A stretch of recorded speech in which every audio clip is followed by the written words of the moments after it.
Since 9/11, this country's desire for safety and security has given the U.S. government an unprecedented and unchecked amount of power. We've seen a crackdown on dissent that's unparalleled in recent history, including an outright assault on whistleblowers.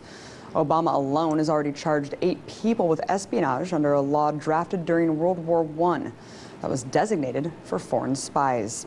The latest to be charged, of course, is Edward Snowden, an American citizen who's revealed the extent of the NSA's spying apparatus.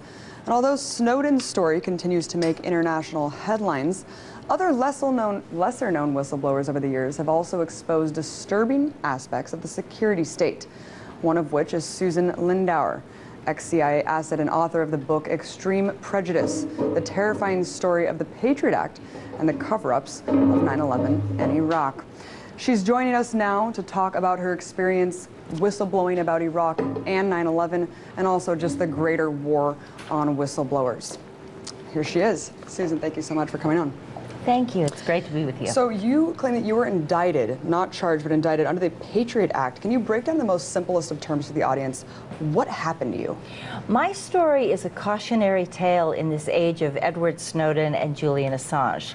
Both of those men are very right to be afraid of the U.S. courts, and there are special considerations that Russia and Ecuador need to take into account when considering whether to grant asylum requests or whether to return them to the United States. And my case illustrates that. I was the chief CIA asset covering Iraq and Libya at the United Nations from 1995 to 2003. I gave advance warning about 9/11, and there was a peace option on the table with Iraq that the United States wanted to suppress. 30 days after I requested to testify on Capitol Hill, I went to Congress and requested to testify through proper channels. I woke to hear the FBI pounding on my door with an arrest warrant on the Patriot Act. And you were accused of accepting unsolicited bribes from Iraqi, basically a spy for Iraqi intelligence, and that's incorrect. That was incorrect, but that was incorrect information. There was no evidence to support it. So after the United States made the accusations, they invoked the Patriot Act to deprive me of the right to a trial. They refused even to grant my request for a hearing. I was hit with secret charges, secret evidence, secret grand jury testimony. I was never allowed to know who had accused me of what crime. The government had no obligation to provide any evidence that the crime ever occurred. But I was then, in the court of public opinion, I was already convicted. Of course, just like all these other whistleblowers that we're seeing today. So let's talk about the warnings that you tried to give about 9/11. You said in April of 2001, you were actually told by someone higher up in the administration that about an imminent attack. I mean, specific details here: World Trade Center, hijacking of airplanes.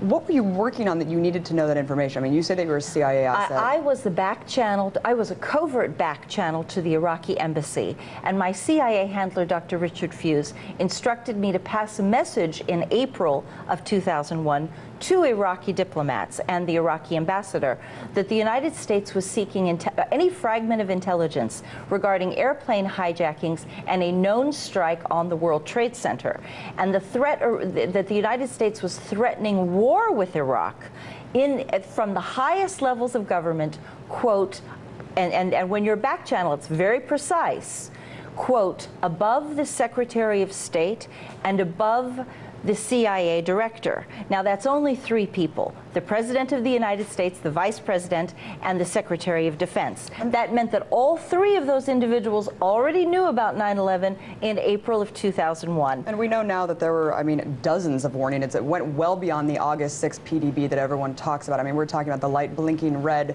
for months and months. Yes. Susan, my question, I guess, if people knew specifics, I mean, we're talking about specifics, not just warning bin Laden, you know, attack impending.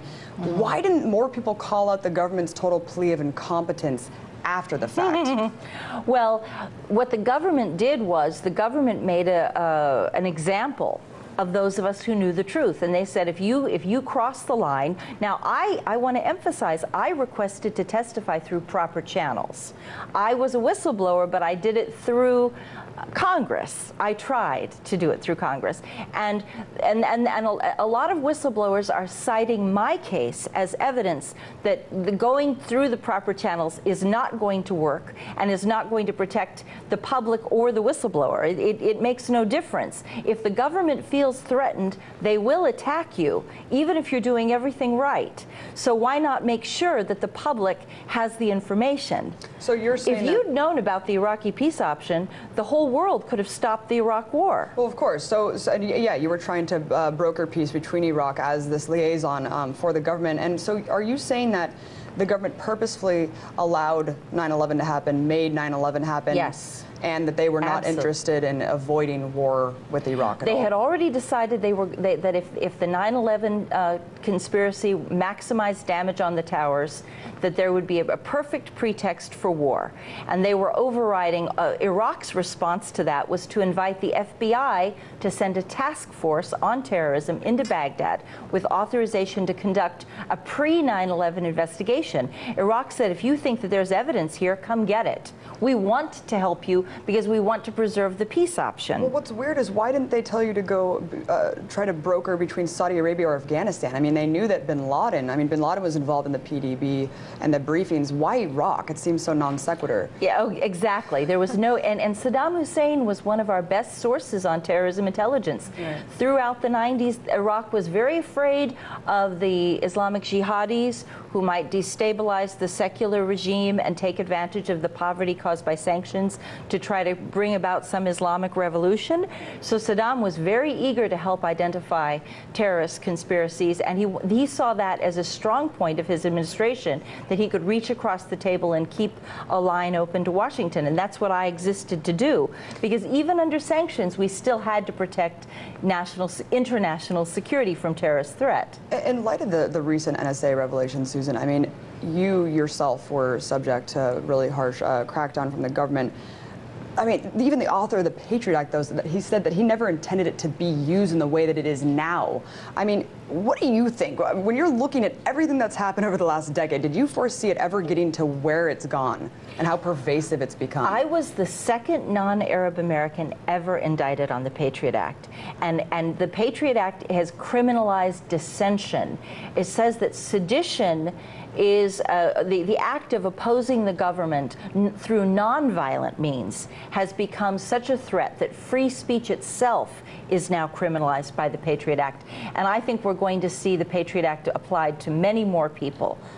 Many more situations that were never intended, but once the government gives itself power, it does not revoke its power, ever. Of course, and we're seeing now the Espionage Act, now 8 people charged in the Espionage Act. The great whistleblower Daniel Ellsberg said that Snowden's leak was the most important one in American history. Do you agree with that? Or do you think that there's a lot more that we're not being exposed to? Edward Snowden appears to be a tipping point, and I consider that to be very valuable. A lot of what Edward Snowden has revealed is already known to those of us inside the intelligence community, but it's not known by the wider public.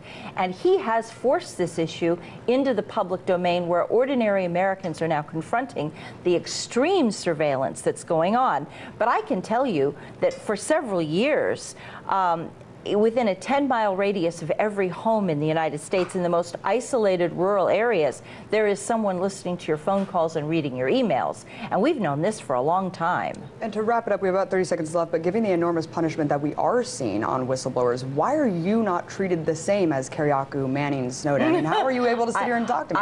I was held in prison on Carswell Air Force Base for a year.